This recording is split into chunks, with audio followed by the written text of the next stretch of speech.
Hello, this is Barry from Blanchardstown Library, and I'm joined again by Jill Barrett, who is an executive performance and leadership coach. And we're here for the third part of our series on resilience. And Jill, I know today we're going to be talking about what we can do to build up and maintain our positivity, very important at the moment, and our well-being. But last week we started to explore the idea of what you called metacognition. And could you maybe explain and elaborate on that a little bit to get us started? Thanks, Barry. It's a great place to start, actually, as it's something I'm going to be talking a lot about today. In terms of I suppose in layman's terms, it's that metacognitive piece is really thinking about our thinking, essentially thinking about our being. And in a previous episode as well, I was talking about Viktor Frankl, his lovely quote, that between every stimulus and response, there's a pause, and that gives us our opportunity to consider our response. So, when we're on automatic pilot, as so many of us are, particularly at the moment, we might perceive something as a threat when it's not a threat at all. And as we discussed, we then react instead of respond in a sort of a considered way. And that's, I suppose, a response or a reaction that's integral to us as humans. In prehistoric times, if I was, walking through the forest with my club and in my loincloth, man or woman, and I hear a snap of something behind me, then that's where my fight, flight, freeze response comes from, because I evaluate that and I think, okay, that could be a bear. Oh my God, that could be a bear. I could be eaten, or a tiger. What I could do? Okay, I can turn around. I can take the bear on. I can whack him. I could try and get the better of him. Or look, there's a tree over there. I could run. I could get up the tree. I could evade him that way. Or I could just freeze here, because if I freeze and I remain very still, then maybe he will just pass by. And he won't notice me. And the thing is that is integral to our survival as a human being. So that's where our negativity bias comes from. And that's why we tend to have the negative thought rather than the positive thought first. And why we tend again to react as opposed to respond. Because, it was crucial to our survival. But of course, we've carried that through the million years to today. And so it's the most innate part of us. So even if something isn't very threatening, I still respond with that immediate, oh God, this could be something ultimately more important, because otherwise, if it is, I might not survive. And so in reality, in that forest all that time ago, that could have been just a big heavy bird landing on a branch that was too, couldn't support its weight, and that could have been what that is. But I responded in a sort of a mega way to it. So the metacognition, I suppose, piece is important, and it's not, separate to building and maintaining our positivity and well-being. Rather, it's, I believe, it's integral to it. And of course, it's a function of higher level animals. So hopefully we've all evolved a little bit. And in fairness to, I suppose, humans, we're doing the best that we can, aren't we, at any stage with the resources we have available to us at the time. It's a phrase I use often with my clients, particularly in the current situation. We're under a lot of stress. But that ability to, reach higher level thinking, as it was popularized by this guy, Daniel Goleman. But actually, in the late 1800s, looking at the theories of evolution, whilst it was popularized by Goleman, Darwin looked at our ability to emotionally adapt, because obviously that adaptation, that expression of ourselves emotionally, was key to our survival and that adaptation as humans. But Goleman, sorry, just gone back to the first slide there, I noticed, snuck back into it. So Goleman popularized this idea of emotional intelligence, and I am credited in this thing called the EQI 2.0, which is an emotional intelligence indicator, and MHS, who produced the tool, they define emotional intelligence as, a set of emotional and social skills that, and this is the key bit, that influence the ways we perceive and express ourselves, develop and maintain social relationships, cope with challenges, and use emotional information in an effective and meaningful way. Now, their tool shows sort of 5 sectors and then subsectors within those, but quite simply, the ones I'd like to focus on today are just 2 elements, and one is really what we call self-awareness, and the other is called impulse control, or what I refer to as sort of self-regulation. And those two abilities within ourselves, which we can grow and develop at any stage of our lives, allows us to stand back from a situation, to consider what's going on, to think critically about that, and to consider our response, and then to respond, as Frankel says, to respond accordingly. So my situation might be terrible. I can't change the situation, but what I can always change is my response to it, and how I adapt and how I react to it. So thinking about this and repeating this pattern over and over again calms the system. So it will calm your nervous system and bring yourself to a state where you're better able and more resilient to cope with what's in front of you. And we mentioned that lovely notion last week of neuroplasticity, where I was talking about the brain being plastic, and that our brains are forming these new neural pathways all the time. So if I go into stress response, we can go one way. If I go into calming response, then I form neural pathways that are supportive of that. So the brain begins to habituate these new forms of behavior. Okay, so I love the phrase, first we form habits, and then habits form us. Okay, so just for everyone to just think about that for a moment, anyone viewing or listening. First we form habits, and then habits form us. So what I would invite the person watching or listening now is to just pause and reflect for a moment on the question, what's your habitual response, your knee-jerk, your instant response when something challenges you. So what's your habitual response when something negative challenges you? Well, I suppose I'm thinking about that now, and I know in the past I found myself in a situation where maybe I haven't heard from somebody in a while. It could be in any circumstances, and you might think, oh, maybe they're annoyed with me. Now, there's absolutely no basis for that, but that's the response that has, that you sometimes have, and then you discover, of course, that's not the case at all. Absolutely. Yeah, absolutely. So we catastrophize.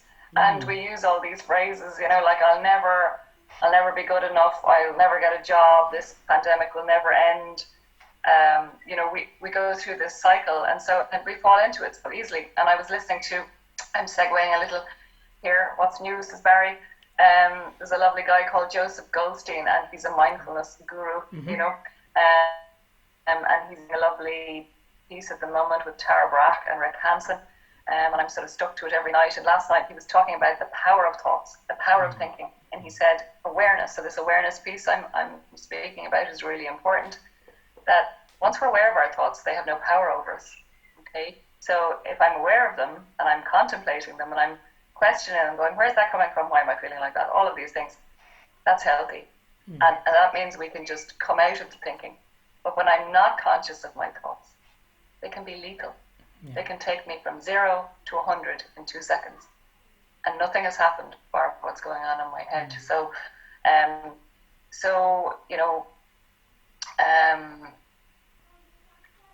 just thinking as well in terms of our rituals, and I mentioned habits there. And one of the things we might be thinking about is, as the older we get, is it really possible to change our way of thinking? And I suppose I could answer my own question this way. Tony Robbins, he's a motivational speaker. I'm sure loads of people have heard of him. And he's always talking about rituals. And what are your rituals? And people are going, well, are these things that I employ to make myself a better person? But actually, we are engaging in rituals all the time, all the time. So you gave a really good example there of your sort of knee-jerk response to, you haven't heard from somebody in a while. And on a previous episode, I was just asking the first episode to give me an example, and you were saying, maybe I've received criticism from a colleague. So we tend to go one of two ways when we encounter these difficult situations. We tend to go inward in guilt, or outward in blame. And all that's a defense mechanism. That's because I am afraid. That's because it comes back to that security piece, So my resilience is about building my resilience is about calming my system, and the most critical way you can do that, and the most fundamental way, and in many ways the easiest way, because it's the most accessible to you, is just to question the thinking. Because the guilt and the blame, there's compassion in neither of those, is there? And they don't serve to boost our resilience reserves. They only diminish them, So my train is late, or I get a puncture, or I'm walking to work. Oh, we'd love to walk to work at the moment, I would. Another work, not my home office, it would be lovely. But somebody, a car goes by, it's raining. I haven't seen much of that lately either. It splashes us, and our immediate response is, oh, I can't believe this has happened. Oh, it's so stressful. I was so stressed. Oh, Jesus, you wouldn't believe it. And you start telling people then. You start reliving the movie over and over again. And you're the star of the movie, and you're telling everybody the same story.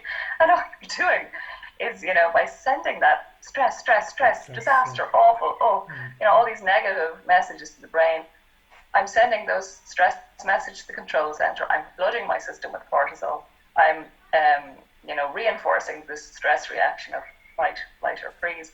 And I'm just building more and more pathways that are, have negative and anxious messages embedded in them. So you might be thinking, why am I doing that? Why would I want to do that? And of course, it's the way we're built, So the cycle continues. As it says here, we're probably most people might have heard of things like the ABCs, or the cognitive behavioral psychology. It's just yet another acronym. I'm fond of my acronyms because they make things easier to remember. But there's an activating event, just as we've spoken about there. That's the activating event, the A. The B is the behavior. The C is the consequence. So something happens, and it can be driven by an emotion, so I feel something rising in me, but inevitably it's been triggered by a thought or an event in front of me. Then I behave in a particular way, and then there's an outcome. And we talk about energy. There's no, we spoke about this the last time, that there's no coincidence. That if you start the day in a bad mood, a lot of things seem to go wrong, and there is a reason for that. That you are emitting stress and tension, so that pause, that bringing yourself back to base is really important. And the behavior is often driven by core beliefs. So you mentioned there, Barry, a lovely example. You said, I haven't heard from somebody in a while. And quickly in your brain, that's gone to, I'm no good, I must be a useless friend, or, Jesus, I never liked them anyway. Do you know what I mean? And we get into this whole cycle of thinking, and you're going, where did that go? I'm not a bad person. Where am I gone with that? That's if you pause, and if you don't, then you can imagine how destructive that would be to you over time. So our those meanings are meanings we attach to events. I'll be talking more about that in a little while, as opposed to the facts of the situation. So we're gone way off what's actually in front of us, and we're just lost in what it means. And in the emotional intelligence construct to this ABC model, we add 2 extra letters or dimensions, and the D stands for debate, dispute, disregard. So again, this is our higher level ability to just put the pause button on if we're aware of the thinking. So self-awareness, pause, gosh, what's going on there, and then regulate. Okay. And when I take that pause piece, which is the debate, dispute, disregard, then I can stand back and see what the effect of that is. Okay. So we start to question what we call our automatic pilot response, and we regulate our behavior and get the result. So again, anyone listening to this or watching this now might find it really useful. I do this all the time. I have a little grid that I use, and I'll be speaking a bit more about that next week. Think of a current situation that's stressing you, okay, or something that has stressed you very recently that really got you from 0 to 100 in a very short space of time, and apply the ABCD model to it. And we all have a default, so you might think of your automatic response, which is negative, or dramatic, or cynical, or fearful, and you might say, do you know what, Jill? Look, that's just me. That is just me. That's the way I roll. That's my personality. Everyone says I'm like that. I'm just like my mother. I'm just like my father. No, you're not. You are not like them. Yes, you might behave in similar ways or patterns that you might have learned, or you might have genetically developed, but you are a unique individual. You are organic, and you're capable of flexibility and change, assuming you don't have an underlying disability or some sort of, genetic condition that stops you, impedes you from doing that. So the question is, can we really change? Can we really change? And especially as we get older, can we really change? And my belief is, whether you're 18 or 48 or 88, as Barack Obama says, yes, we can. Okay? Yes, we can. And it might be difficult. Change is never easy. Organizational change is difficult. Team change is difficult. But all of those change starts with the individual, So you can have the choice. You have the choice to change your habits and change your beliefs at any stage during your life, or question them at least. So your ability to change is not, as we often think, related to our age. It's actually related to this question, which is, am I really, really ready to let go of the bits of myself that are diminishing my resilience and my ability to thrive? So am I really ready to let go of the bits of me that are diminishing my resilience and my ability to thrive? So that's the question. And just as we speak about all of that, I'm thinking about Shakespeare's lovely quote, and I use it often in my training and coaching. And his adaptation of his quote is, "The day is neither good nor bad, our thinking makes it so." So the day is neither good nor bad, our thinking makes it so. So again, putting on your metacognitive hat, thinking about that for a moment, overarching thinking. If I turned around to a group when I was in a lovely situation where I had lots of people in the same room as me, and it might be raining outside the window, and even if I'm coaching somebody, I go, and it could be anywhere from mildly drizzling to lashing rain. Okay, I always love it when it's lashing rain because you get the most extreme responses. You go, "It's disastrous, it's awful, oh jeez, it's horrible, it's terrible," everybody's going, "Is it?" No. Your mind has attached that association with it. Your mind has decided it is disastrous, stressful, terrible, whatever, adjective you put on it there. But the reality is, it's just raining. Well, Jill, that reminds me of a quote from Billy Connolly, of all people, who said that there's no such thing as bad weather, only the wrong clothes. Only the wrong clothes. You are correct. Excellent. That's great. And thank you for that. Because, of course, in this context, we're talking about mental clothes. The mental clothes, lovely. So it's that meaning that we attach to it. Because when we attach the meaning and the negative one, because sometimes, if you lived in, even at the moment, they're talking about a drought. They're talking about there were, yet again, running out of water. Can you believe it, in Ireland? And you're going, we might be glad of the odd rainy day. We might look out at some point in a couple of years' time or a couple of decades' time and go, it's raining. Fantastic. That's brilliant. That's excellent. So it's funny how things change depending on your context. So again, the rain isn't negative. Our thinking has just made it so. The situation isn't negative, believe it or not. The situation is, and that's all it is. The thoughts and responses are just habits we've developed. And this emotional self-awareness that we're learning about, and the self-regulation, they're key to building this positivity and well-being we've spoken about, and the more positive outlook, so that our resilience, this robust resilience toolbox that I'm talking about, building up your resilience all the time, it just means that it's not about the rain today. It's about, my sister has cancer. It's about, I'm going to lose my house, or I might lose my house. It's about, I don't know if I have a job to go back to. It's about, how am I going to put heat? How am I going to put the heat on? Last recession, I met people, doing a bit of canvassing for one of the local TDs, making a toss-up between heat and food, basically, and people are there. That's the reality that many people are facing at the moment and may be facing. So building up your resilience helps to look at those situations, as awful as they are, as Eckhart Tolle is always saying, how can we accept the seemingly unacceptable, Because it's our thinking and our resistance to things that causes us the most stress. It sounds counterintuitive, but if we stand back and take a look at it and people think about it, that's a realization that comes. And so this positivity that we mentioned, it's not a rose-tinted one. It's just rooted in realism. you know. And I always say, if you can't, it's not about happy, clappy, everything's wonderful here. It's not about that. It's about acknowledging what's going on, but choosing not to react. So you're trying to remain neutral so that you calm yourself.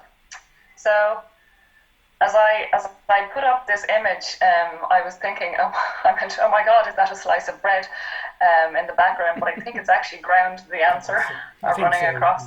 So I hope people won't be distressed that are phobic to ants. But this is a lovely other little acronym, and it's another little takeaway from this week. So we've spoken about our ABCDEs there, and we've talked about our metacognition a little bit more. But what we can do going forward, that lovely phrase, going forward, starting from now, is to start to think about your ants, your automatic negative thoughts. And we talk about killing them, but I'm animal friendly, so I like to just put them out the door. I'm a put them out the door sort of person. But what we're doing here is we're just starting to recognize that they're coming, evaluate what's happening there, and think what might be an alternative view of the situation if the thought is negative, which either about ourselves or other. And in relation to the thinking, there's a lovely lady called Byron Katie, and there's these thoughts that come forward, and she has a lovely thing, it's called the process of self-inquiry. Byron Katie, Byron Katie. And she's an American lady, and she has done a lot of work. There's loads of stuff on YouTube that you can look up around what she calls the work, and it's around questioning our thinking and this process of self-inquiry. Really encourage people to check her out. And when I'm coaching clients, I tell them to really think about what's going on in their bodies, because inevitably, as I mentioned earlier in terms of Joseph Goldstein, he said when we have control over our thoughts, when we are aware of our thoughts, we can control them, we can question them, all of that. If we're not aware, so we're in this subconscious mode where literally we're into that cycle of thought, and an hour has passed or a day has passed, but we won't necessarily notice the thoughts. But what I say to people is really become conscious of the feelings in your body as they're arising within your body. And Rita O'Donovan, who does a lot of work with you, she talks all about this, and that lovely video piece that you've recorded together, Barry. She talks about that mindfulness piece, which is so important and so valuable, and it was sort of so part of Eastern philosophy, and now it's just become part of Western culture, and it's fantastic. We're discovering what people have known for centuries, as if it's something new. But we're so often lost in that trance of continuously churning thoughts, over and over and over again, that we're not aware of the power they hold. So what can be useful again, and people might like to start doing this, is the minute you have that thought or that feeling, or you're aware of it, the minute you're aware of it, might take a while. This takes practice. It's like mindfulness. It's called practice for a reason. We practice over and over again. We'll never be perfect at any of these things, but we can do a good job of working towards getting there. So it's about practicing, sitting with those feelings and thinking, what was the thought? What was the thought that preceded this? And it mightn't come to you immediately. It might have happened 5 minutes ago, the thought, or 5 days ago, weeks ago, months ago, but it will come to you. You just sit with it, I guarantee. That will come, and then you will go, okay, where is that coming from? What is the root of that? So that's the self-awareness piece, and then self-regulation is the response. And a tip for people can be either, depends how creative you are. Sometimes I used to say to people, write them down as you think of them, little scraps of paper, put them in a jar, and then read them back to yourself. But some people say, look, it's just handy for me to either type them into my phone or keep a little notebook with me. And I did a lovely course called Coaching Yourself to a Better Life in the library back in February, I think it was. And one of the guys, he was great, I won't mention him by name, but he came in and he took out his notebook, and there was just pages and pages from the week, and he just went, look, and he said, I couldn't believe when I started becoming aware of it, how often my default was negative, that everything was going to go wrong. And he said, I've started to really become aware of that and start to question that now, So it can be very freeing, and writing down those thoughts is also, journaling, as we know, is a great technique, whether things are going well or badly. Journaling is a fantastic technique, and writing down those thoughts can be part of that. So writing down the thoughts is one thing, and then the next thing is challenge them.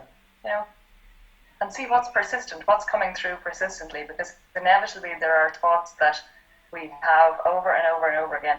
So, where's that thought or feeling coming from? Where's the thought coming from? Is it thought of fact? What are alternative possibilities? If it isn't a fact, why am I, look at all the tension I've put, my shoulders are up near my ears, my face is really rigid, what's going on there? So what are alternative possibilities to my thinking here? And then how much more robust would I be? If I took a neutral view and didn't attach a meaning to it, because that's what builds our resilience. And so these are the sort of developmental questions we can ask. So this week is very much, I suppose, about being, putting that chunk, those emotional intelligence, the metacognition, the A, B, C, D, E's, and those ants into your toolbox, and having a look at that, and hopefully joining us in the next session. That was absolutely fascinating, Jill. And I mean, I said to you earlier, I feel like I'm getting free therapy here. It's fantastic. But what you said about the automatic negative thoughts and how you automatically assign something negative to a stimulus is something I think we're all familiar with. And what you said about, I suppose, catching yourself, pausing, and kind of maybe looking at it in a different way and responding to it differently and retraining the brain, as you said, to react differently. So that's really useful, really practical. I'm sure a lot of people watching this are going to get a lot out of that.